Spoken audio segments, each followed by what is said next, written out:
Salam jas merah, berjumpa kembali dengan saya Pak Leo Siotang dalam pembelajaran sejarah Indonesia di channel YouTube saya Memang Guru Sejarah. Hari ini kita melanjutkan materi kelas 12, yaitu materi yang baru tentang peran mahasiswa dalam perubahan politik dari Orde Baru ke Reformasi. Ya.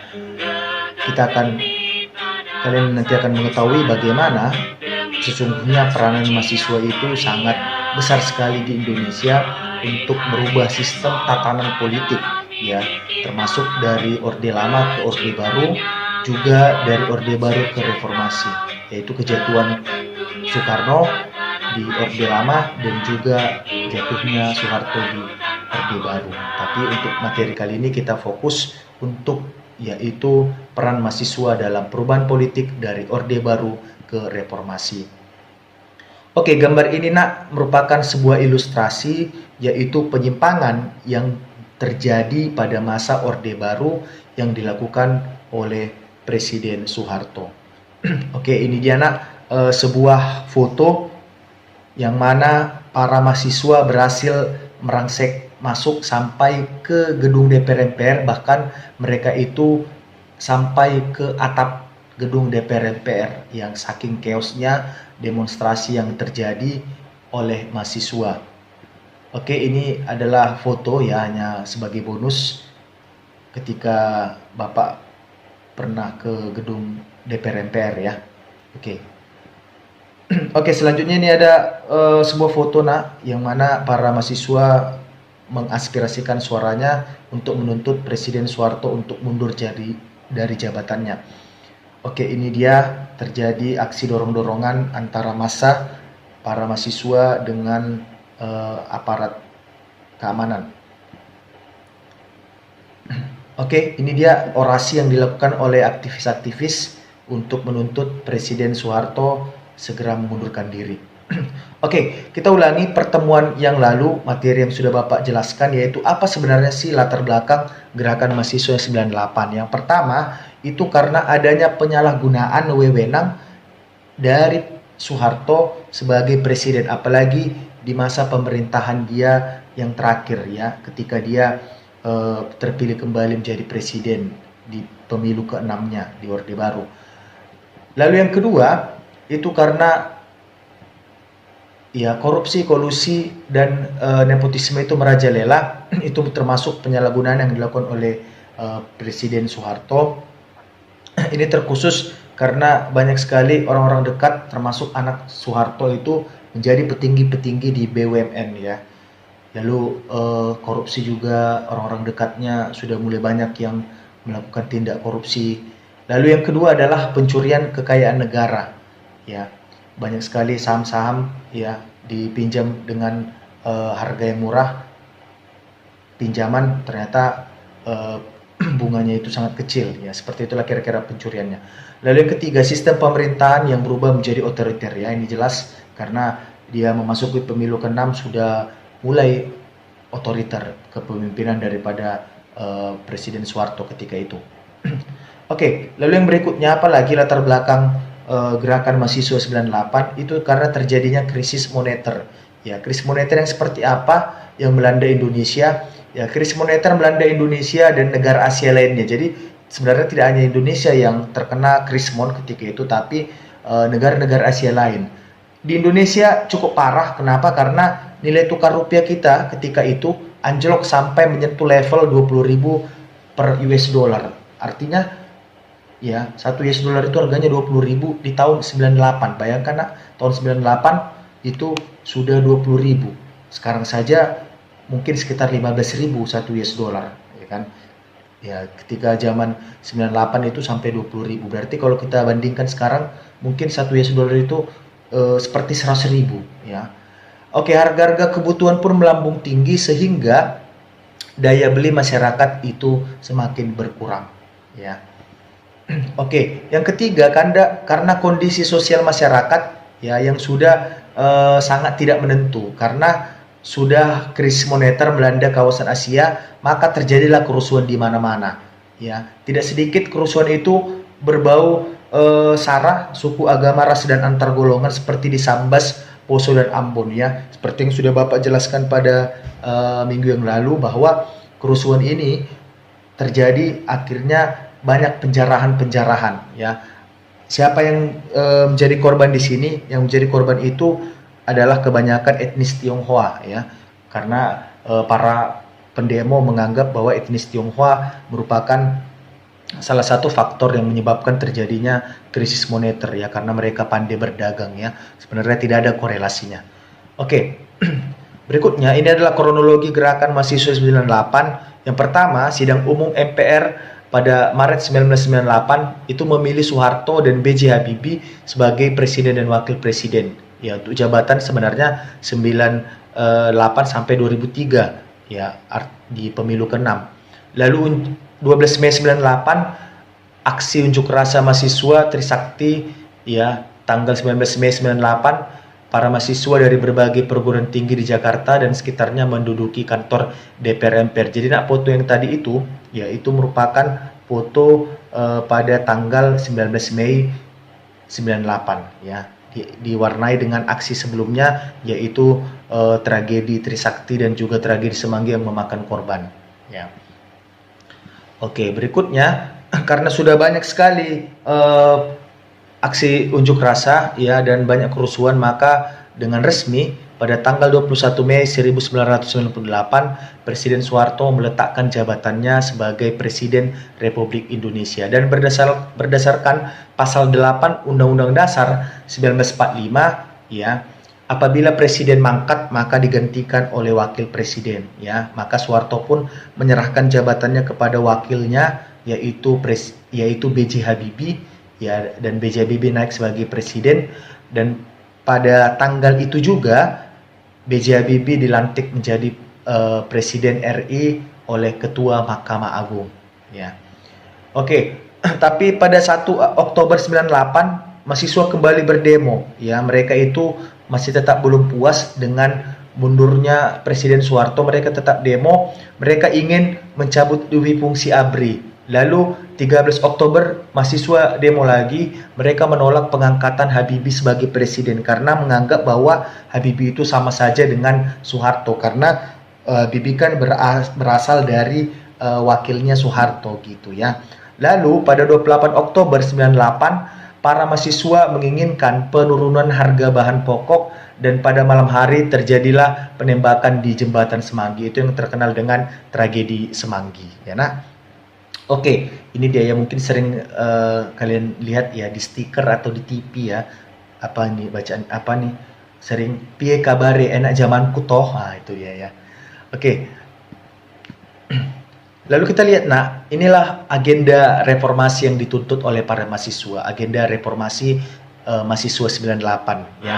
Yang pertama, mereka menuntut ya untuk mengadili Soeharto dan kroni-kroninya. Ya, lalu yang kedua, melaksanakan amandemen Undang-Undang Dasar 1945. Lalu yang ketiga, penghapusan duwi fungsi ABRI, artinya ABRI itu tidak boleh rangkap jabatan, ya, tidak boleh dia sipil, dia militer, nggak boleh lagi. Lalu pelaksanaan otonomi daerah yang seluas-luasnya, artinya daerah-daerah diberikan kesempatan untuk mengembangkan daerahnya masing-masing. Lalu yang kelima, tegakkan supremasi hukum. Lalu yang terakhir, ciptakan pemerintahan yang bersih dari KKN.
Economic crisis sweeping East Asia.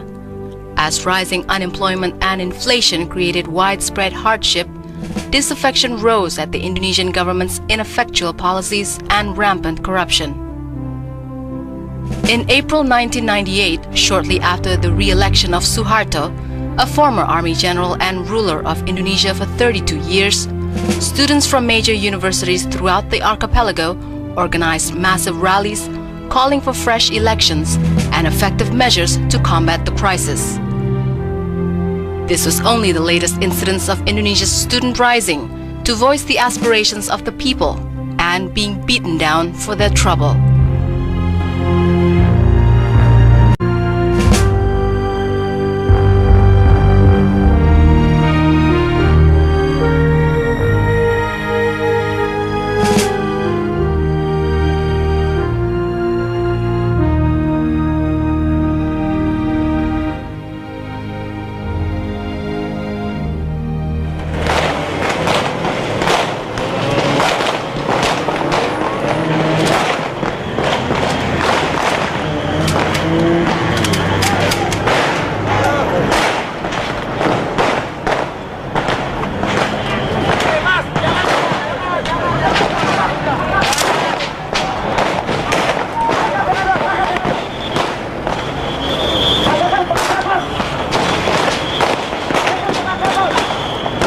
Sejak 80-an sampai 93, 94 sampai 96 dipukul ya.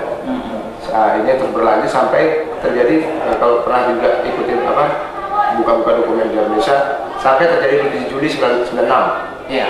27 Juli 96 itu pemukulan terhadap hampir merata semua basis perlawanan rakyat di Indonesia.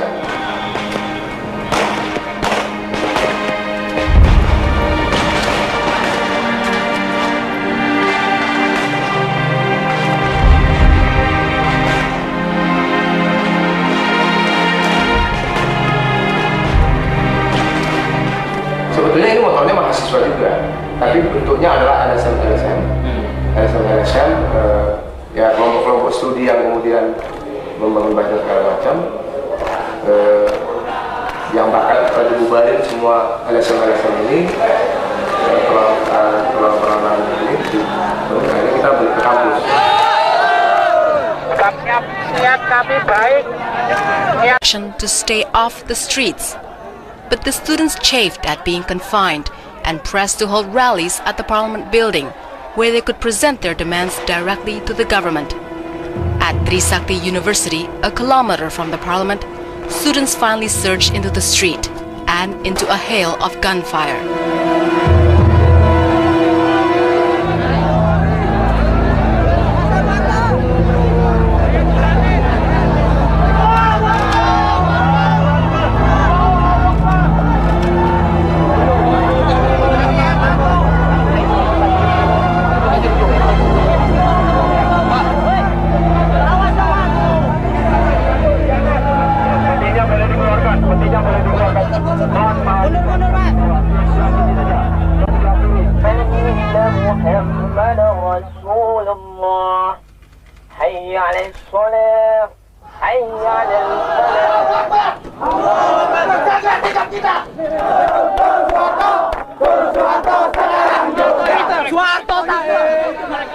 The Trisakti tragedy triggered a wave of rioting, killing hundreds during the next 2 days. A week after the tragedy, students entered and occupied Parliament, facing only token resistance from the military. After failing to gain the support of religious and community leaders and the mass resignation of his cabinet, Suharto resigned in favor of his vice president and longtime protege, B.J. Habibie. Saya memutuskan untuk menyatakan berhenti.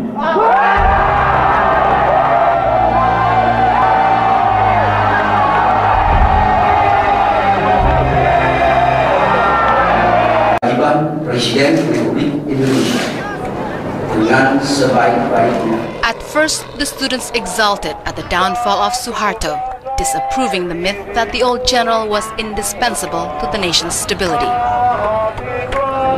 Forum Kota sejak pertama Suharto turun dan digantikan oleh Habibie, kami sudah menolak sistem itu. Karena kami sudah tidak percaya dengan hasil pemilu sebelumnya.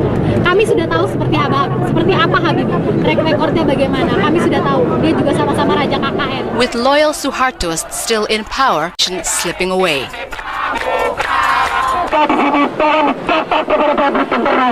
Army maintained internal security as well as external defense.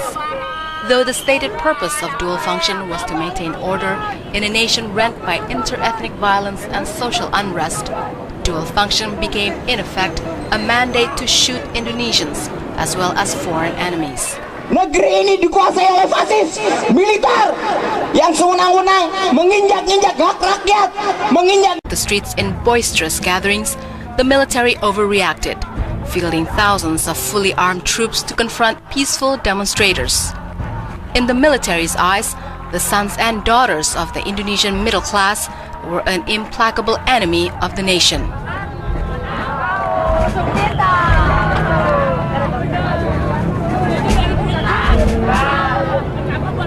Upcoming special session of Parliament called to prepare for new elections. The students rejected the session as the delegates were all Suharto appointees and pressed for a people's session with true representation.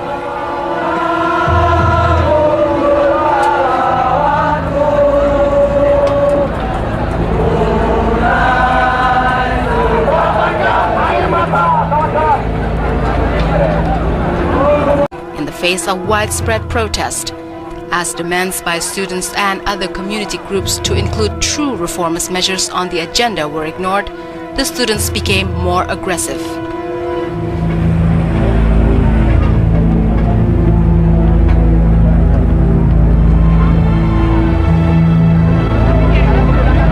Day of the special session. As the final day of the session approached and the students attempted to penetrate military lines set up 2 kilometers from the parliament, beatings became more frequent and savage. On the eve of the final session, shots rang out at the Semanggi Cloverleaf. Saya ulangi, Anda yang bukan pers, Anda masyarakat, kalian segera tinggalkan tempat ini.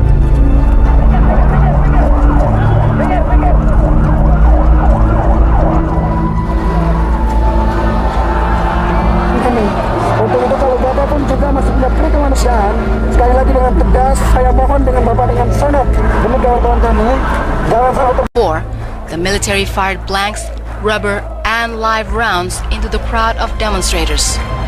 As night fell, gunfire became more intense and the death toll rose.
The security forces entered the fray to the accompaniment of fighting anthems and fervent cheers.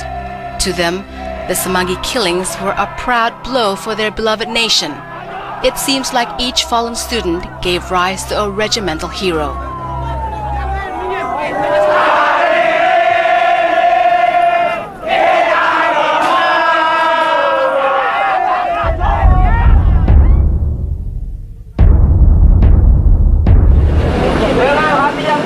With the same heartfelt fervor.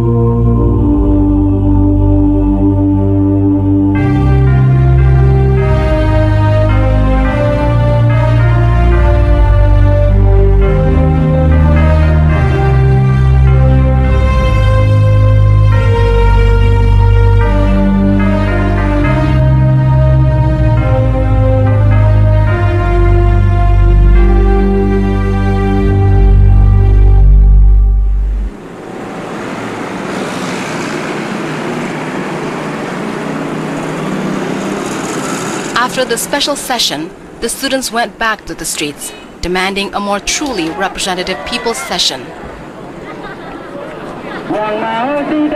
His cronies and bring them to court.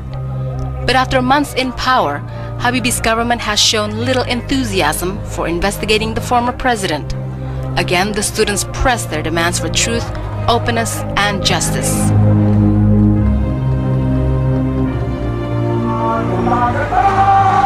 Troops exchanged their distinctive, brightly colored regimental berets for camouflage slouch hats. Even so, the students still recognized the Marines, who were not implicated in any actions against students because they contrived to show their pink berets.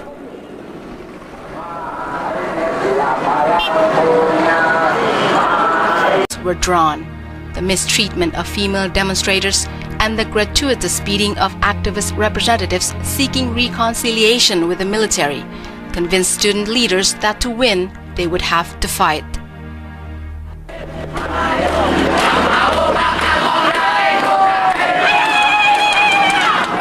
Of peaceful reformation, but with the battle cry of revolution. They now sought confrontation, revenge for the mistreatment of their friends and colleagues.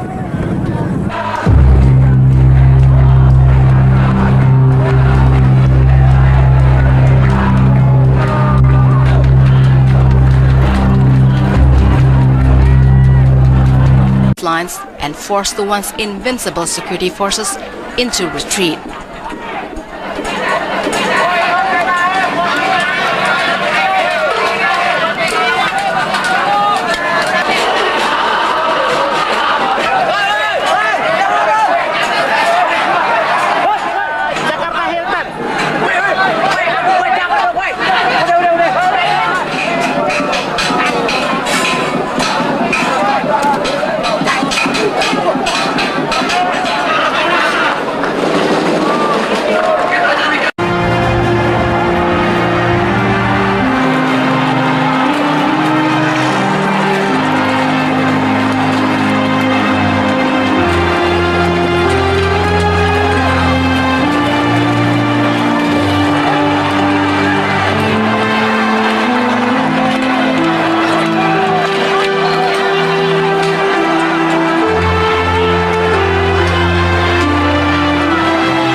The security forces were astounded.